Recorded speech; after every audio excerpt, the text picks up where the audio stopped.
If anything has been made clear over the last month about the gameplay elements of Darktide, it's that a lot of the humble, unassuming weapons that you really wouldn't expect much of can work wonders with the right perks and setup.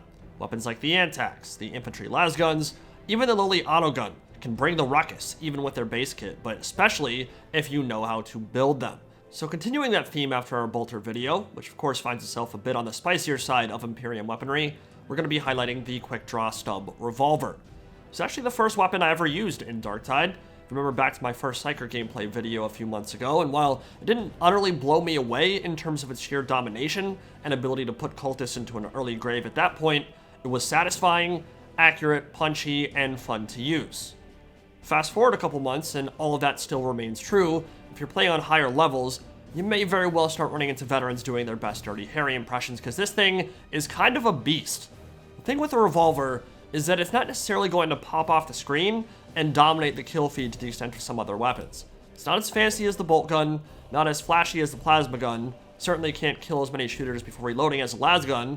It doesn't quite have the same space creating potential of the bolter at close range in those panic moments where you just need to clear the screen. It doesn't have the combination of ammo efficiency and sustained fire against groups of enemy las from medium to long distance, but what it does have is nice utility on both ends, a good mix of damage and mobility, solid performance against a wide array of targets, and the benefit of easy switching and close quarters reliability, something that semi-auto lasguns often lack.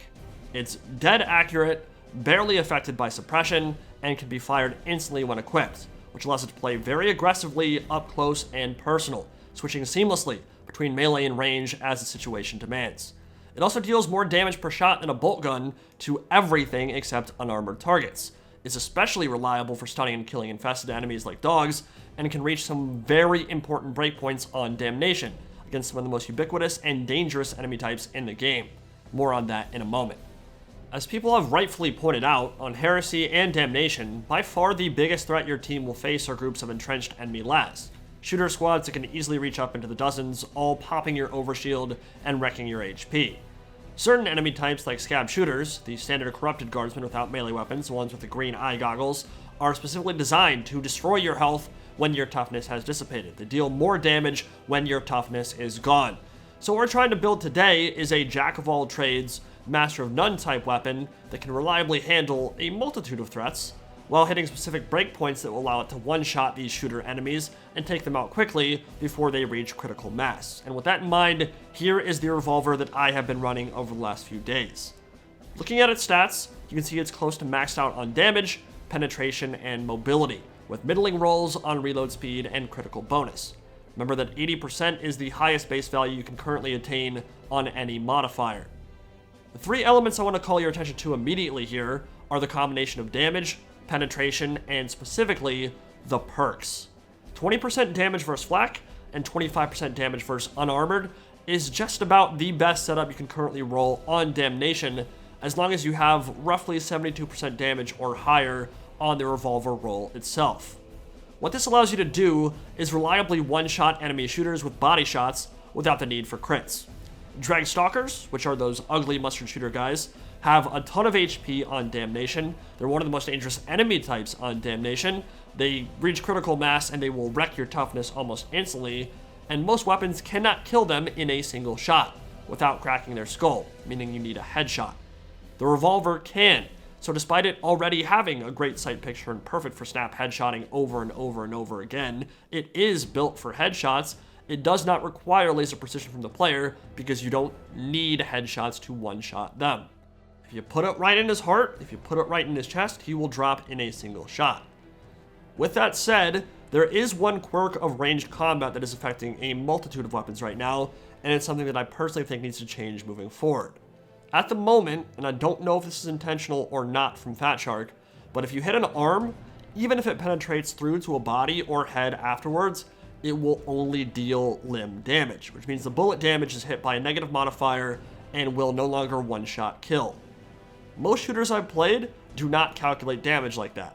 In Hunt Showdown, for example, if a Spitzer round passes through an arm or a hand, then hits a torso or face afterwards, it will deal torso or headshot damage, not limb damage, which only makes sense, right? You shot them in the head still, they should die in one hit. Clearly, because of how penetration works in Darktide, the game can recognize when a bullet passes through multiple targets. The revolver is fantastic for doing this, so hopefully it will be a simple change to acknowledge the body shot or headshot, even if it hits a limb first. That is one of the downsides with this body shot build. There are times where you won't one-shot a Dreg that you really should have because his arm is out front holding the gun and it blocks your shot, so that is something you do want to keep in mind. Moving forward, that's a part of combat that I think Fat Shark should improve. Now, as a pistol player, the way you want to maximize your output is by setting up collaterals, so you can make use of its ridiculous penetration. Particularly if you get a high pen roll like I do here, 80%, you can easily position yourself to kill 3, 4, 5 plus enemies all lined up in a row. You can easily insta-kill multiple bruisers or stalkers with a single shot, and hitboxes are actually pretty generous on that front too. I've gotten 3-man headshots where they weren't even really truly lined up, so firing into groups to get more value out of each round is pretty much always a good idea. Helps you save on ammo, and obviously deals a lot more damage because you're hitting multiple targets with a single round. You can even devastate hordes that way, as you can see in some of these clips here. Now, my blessing setup is not great at the moment. It's not the worst, but in an ideal scenario, I would have Crucian Roulette and Point Blank or Surgical to stack that crit chance as much as possible. The cool thing about Crucian Roulette, which increases your crit chance for every empty chamber in your weapon, is that at least in its current form, it increases your melee crit chance by the same amount. I have no idea if it will retain that property. It might get fixed or nerfed by Fat Shark, no idea if intended, but for now, you can empty the gun, run into melee, and blenderize hordes with a massive crit chance CQB weapon like the Antac. So even when you're not using the revolver, you're still getting value out of its perks, or blessings rather, which is pretty damn good.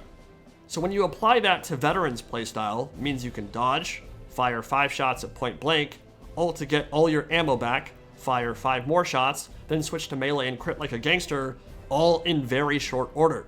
Something that bolt guns and infantry lasguns aren't really equipped to do.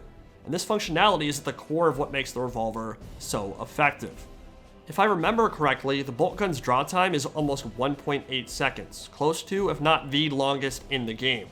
The revolver's is 0.2, beaten only by the last pistol, which I believe is 0.1 seconds, near instant draw.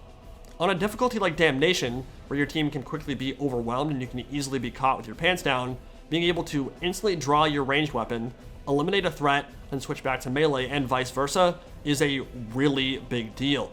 Not to mention you're able to keep it out and easily avoid enemy melee attacks because of its innate mobility. Good dodge distance, maximum effective dodge count on any mobility roll above 51%, I believe. I do have another revolver with better stats and blessings thus far, but not the ideal perk setup, so I'll have to give up flak armor damage for this increased crit chance perk. Nothing I can do about that, you can only reroll 1 perk. But if you can only get 1 perk here, make it the 25% damage versus unarmored. That is the most important breakpoint on Damnation. It allows you to one-shot the Dreg shooters. That's really what you want to have. Another side note, you do not want rending on your revolver. It will literally lower your damage against unarmored targets. Seems kind of counterintuitive, I get it. It's good on Bolter because it already has more damage against unarmored than other weapons, and wants that rending to reliably kill bulwarks and crushers fast, but it is not the right blessing for revolver, where you want to stack crit chance as much as possible and won't be spending much time shooting into carapace armor. Really important for me to note here too, the revolver performs significantly better against infested enemies than many other options. For the same reason the bolter is great versus unarmored, the revolver is great versus infested, and it is a very consistent tool for staggering and eliminating poxhounds, able to kill them in 3 hits, same with pox bursters. This stands in sharp contrast to weapons like the bolter, which typically need to mag dump to get rid of a dog. Just an innate quirk of how damage types work in Darktide. So, if we were to look at an effective talent build to bring all these principles together, it would probably look something like this. 3, 2, 2, 1, 2, 1.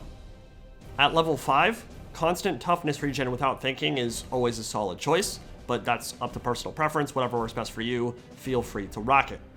20% reload speed at level 10 is, I'd argue, pretty important. You have to reload a lot with the revolver, and for some reason the Imperium hasn't quite figured out how to reload more than 1 bullet at a time. Why in the Emperor's name is there not a speed loader for revolvers in the 42nd millennium? I have no idea. But yeah, the extra 20% will help a lot on that front. Player choice at 15. Coherency grenades for teammates are always nice. You can run that. You can run whatever the hell you feel like.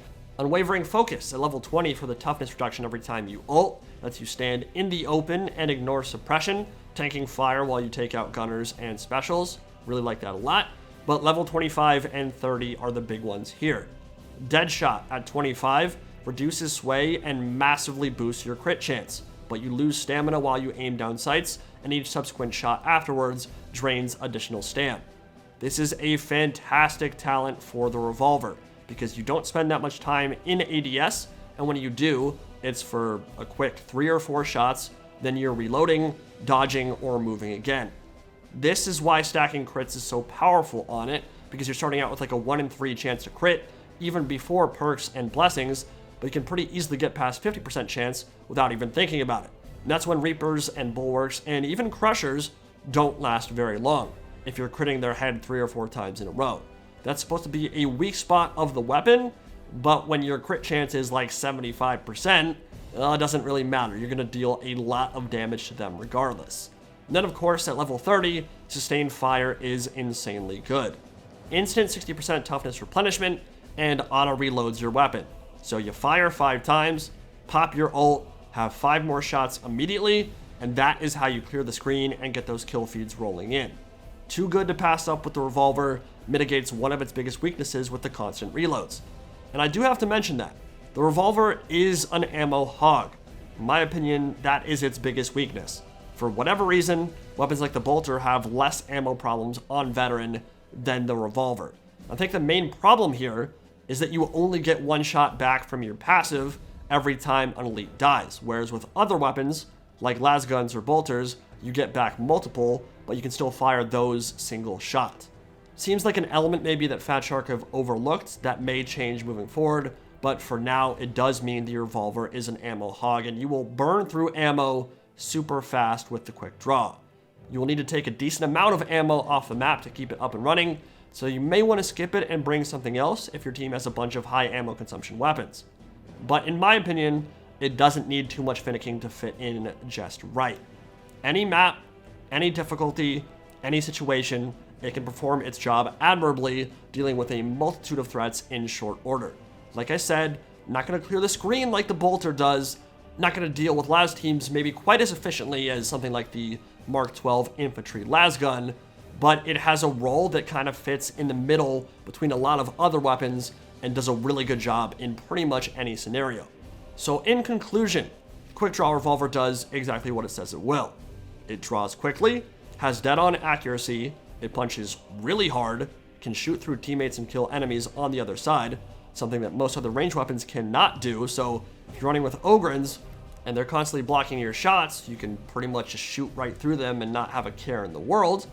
And it staggers and kills dogs much more reliably than most other ranged weapons in the game. Seamlessly transitions into melee, even increasing your potency there with Crucian Roulette. So even when the gun's not out, it is still making your character better. That's something that not a lot of other guns can say. On the negative side, it is somewhat poor versus mutants, it needs to reload frequently, and is a bit ammo starved in its current form. I think it's been somewhat overlooked up to this point. It is perfect for an aggressive playstyle. I recommend giving it a shot, or 5, and see how many of the Emperor's enemies you can put down for good. Let me know what you think of it once you've tried it out, and I will see you all in the next video. Indie Pride, signing out for now. Have a good one, guys.